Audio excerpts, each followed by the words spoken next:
लातूर की वीर प्रसवा भूमि के पराक्रमी भाइयों, बहनों, माताओं और बहनों, आप सबको मेरे प्रणाम।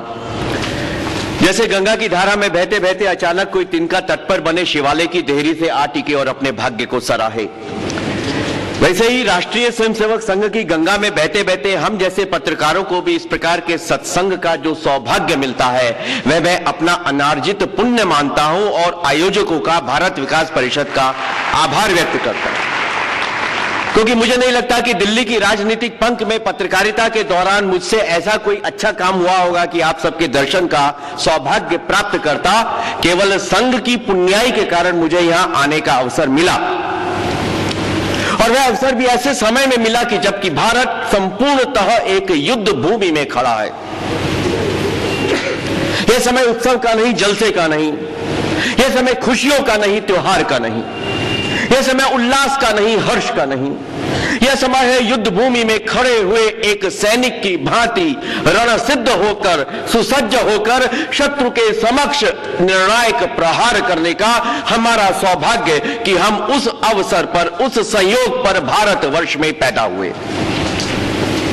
वीर सावरकर ने कहा था कि जब किसी देश की चतुर्दिक चुनौतियों के बादल गहरा रहे हो, संकट छाया हो, आशा के दीपक कहीं दूर टिमटिमाते से दिख रहे हो, तो वैसे समय उस देश के लिए स्वर्ण संधि का समय होता है, गोल्डन आवर होता है, क्योंकि वह समय वैसा होता है कि जब उस समाज के घटक की धमनियों में बह रहे रक्त का रंग लाल है या सफेद, यह सिद्ध करना पड़ता है। और शांति काल में तो सब वीरता के गीत गा सकते हैं, जब संकट हो तब पता चलता है कि वह समाज पराक्रमी है या केवल समझौतावादी है। हम सौभाग्यशाली हैं कि संकटों के समय चुनौतियों को परास्त करने का दायित्व ईश्वर ने हमको दिया।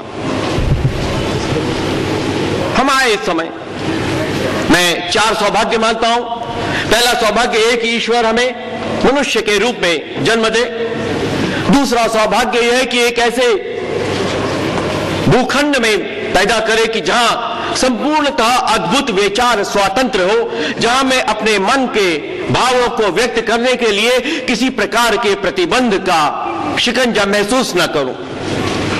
हम मनुष्य के रूप में जन्मे, और सौभाग्य कि हम साइबेरिया या सऊदी अरब में नहीं आए, हम उस भारतवर्ष में आए जहां के ऋषियों ने सिंधु के तट पर सबसे पहले पृथ्वी को संदेश दिया था, सर्वदेव नमस्कारम केशवम प्रतिगच्छति और वसुधैव कुटुंबकम।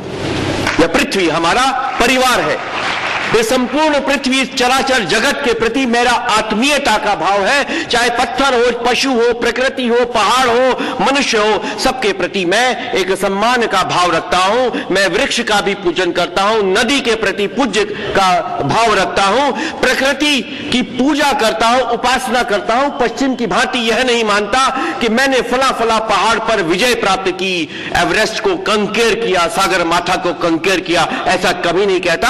हमारे यहाँ की जब हिंदू तरुणी बचेंद्री पाल सागर माथा पर गई तो उसने पहले पश्चिम के लोगों की तरह से अपना पांव वहां नहीं रखा, वो अपने साथ कुमकुम ले गई थी, अक्षत ले गई थी, मौली ले गई थी, सागर माथा पे पहले वो चढ़ाया, देवी को प्रणाम किया और कहा कि धन्यवाद कि तुमने मुझे इतनी शक्ति दी कि मैं यहां आकर तुम्हारी पूजा कर सकूं। यह पश्चिम और पौर्वात्य के दर्शन में फर्क, इसलिए हम भारतवर्ष में पैदा हुए। यह हमारा दूसरा सौभाग्य।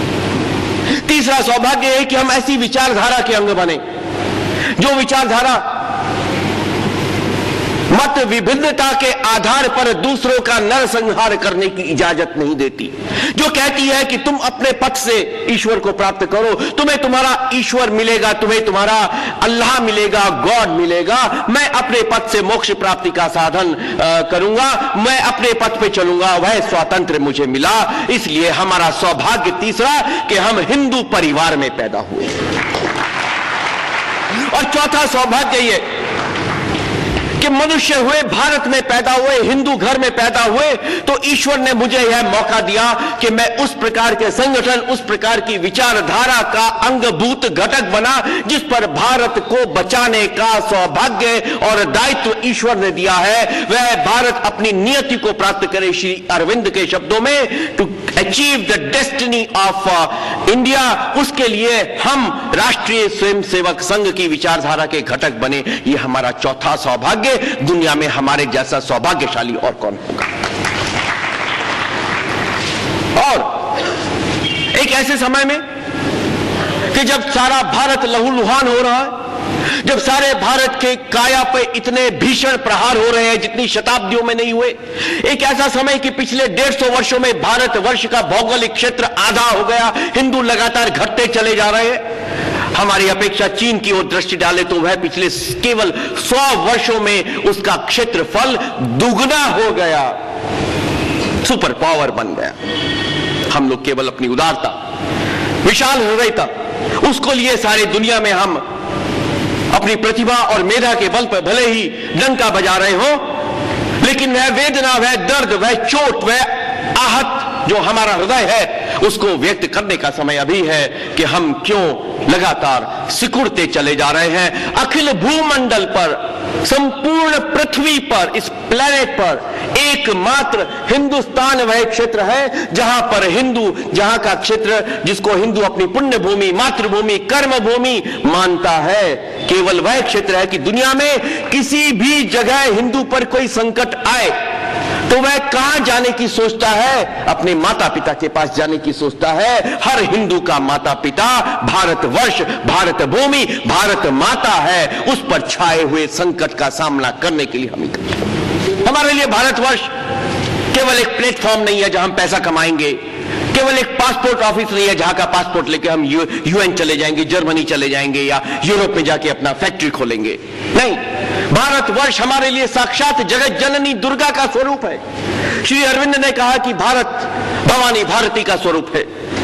वह हमारे लिए साक्षात दुर्गा का रूप है जिसकी हम संतान हैं। इस देश के साथ हमारा संतान और माता का संबंध है। केवल यह कुछ जंगलों, पहाड़ों, चट्टानों, नदियों और उसके बीच में रह रही भीड़ का समुच्चय मात्र नहीं है। हम भारत को अपनी मां मानते हैं, मातृभूमि मानते हैं। इसलिए भारतवर्ष पर आए संकट के समय हमें अपना कर्तव्य उसी प्रकार से निभाना है जैसे कि उसका मां का कोई बेटा निभाता है।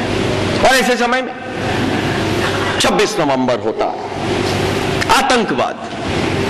26 नवंबर को मुंबई पर जब हमला हुआ, जिसके संदर्भ में हम जिस विषय पर चर्चा करने के लिए यहां एकत्र हुए हैं, तो मुझे आश्चर्य, उस समय अखबारों में बड़े बड़े विचारकों ने लिखा कि इस प्रकार का this is the first of its kind, यह तो भारत पर हमला है, ऐसा हमला पहले नहीं हुआ, इतना भयानक हमला। अच्छा, अगर यह पहला हमला था तो वह हमला क्या था जो भारतीय संसद पर हुआ? क्या भारतीय संसद पर जो हमला हुआ था वह भारत पर हमला नहीं था? क्या वह अपनी किस्म का पहला हमला नहीं था? जब भारत पर हमला उस समय माना गया और अफजल को जो चार्जशीट दी गई उसमें भारत सरकार ने उस चार्जशीट में लिखा गया कि he was waging a war against the state, वह भारत राज्य के विरुद्ध युद्ध कर रहा था। क्या वह पहला हमला नहीं था? अगर वह पहला हमला था तो वह हमला कौन सा था कि जब गुरु तेग बहादुर साहब का सर कलम किया गया था, बलिदान किया गया था? वे हमले क्या थे कि जब भाई मतीदास और सतीदास को जिंदा जलाया गया था, खोलते हुए तेल के कौड़ाहे में डालकर उनको खत्म कर दिया गया था। वह हमला क्या था दोस्तों? जब गुरु गोविंद सिंह जी के 2 साहबजादे 12 साल और 14 साल के, जोरावर सिंह और फतेह सिंह, क्या उम्र होती है, उनको जिंदा दीवार में चिनाया गया और काजी एक एक ईंट रखता जाता था और बोलता था कि इस्लाम कबूल है कि नहीं। वो बच्चे कहते थे कि कबूल नहीं है, पंथ की जय हो, पिता दशमेश की जय हो। नहीं कबूल किया। 26 नवंबर का हमला उन तमाम हमलों की श्रृंखला में, अनवरत श्रृंखला में आ रहा एक अगला हमला था, उसकी एक अगली कड़ी थी। न ये पहला था, न ये विशिष्ट था। इस दुनिया में, इस पृथ्वी पर हिंदू जाति ने जितना आतंक का, बर्बरता का, पाशविकता का, अमानुषिकता का प्रहार झेला है, उतना दुनिया में किसी कौम ने नहीं झेला। और जितना स्मृति लोप और विस्मृति इस हिंदू समाज में हुई है, उतनी दुनिया के किसी समाज में नहीं।